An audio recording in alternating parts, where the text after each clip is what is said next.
Nous sommes les passagers d'un monde ancien, les héritiers d'une planète façonnée par des millénaires de silence, de tempêtes, de germinations et de renaissances.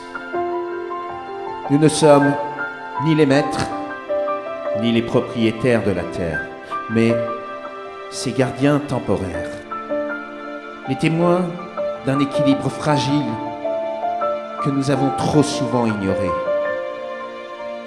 Chaque souffle que nous prenons, chaque goutte d'eau que nous buvons, chaque rayon de soleil qui caresse notre peau est un rappel discret de notre dépendance aux éléments.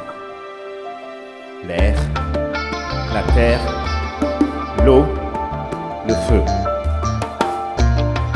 Ces forces primordiales ne sont pas des ressources à exploiter, mais des partenaires à respecter.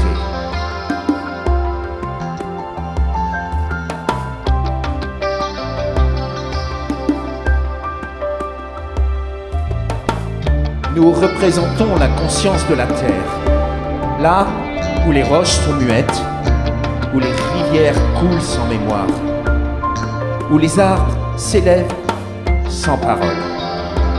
Nous avons reçu le don de penser, de ressentir, de choisir.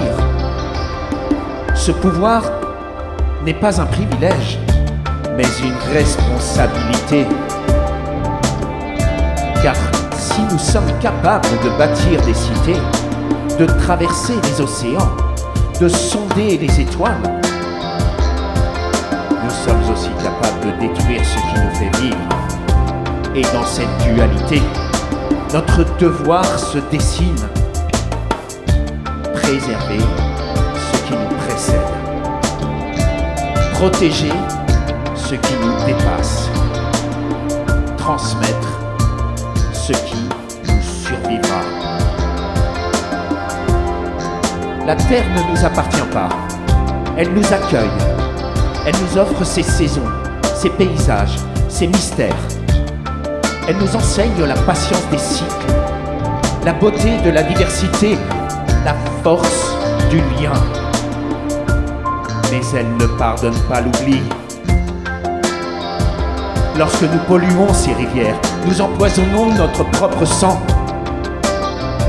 Lorsque nous brûlons ces forêts, nous étouffons notre avenir. Lorsque nous creusons ces entrailles sans mesure, nous ébranlons les fondations de notre maison commune. Préserver les éléments, c'est reconnaître que notre bien-être ne peut exister sans celui du monde qui nous entoure. C'est comprendre que le chant d'un oiseau, la clarté d'un ciel, la fraîcheur d'un matin ne sont pas des luxes, mais des nécessités. C'est choisir de vivre en harmonie plutôt qu'en conquérant. C'est apprendre à écouter le vent, à respecter la pluie, à marcher avec gratitude sur le sol qui nous porte. Notre devoir est simple, mais exigeant. Vivre mieux en vivant juste. Cela ne signifie pas renoncer au progrès, mais le réorienter. Cela ne signifie pas s'isoler, mais se reconnecter. Cela ne signifie pas craindre l'avenir, mais le construire avec sagesse. Car chaque geste compte, chaque choix façonne le monde. Et si nous voulons que nos enfants respirent un air pur, boivent nos clairs, s'émerveillent devant une nature vivante, alors nous devons agir aujourd'hui. Nous sommes les jardiniers de demain, les bâtisseurs d'un équilibre retrouvé, les voix d'une terre qui ne parle qu'à ceux qui savent l'écouter. Et dans cette mission, il n'y a ni petit rôle, ni effort vain.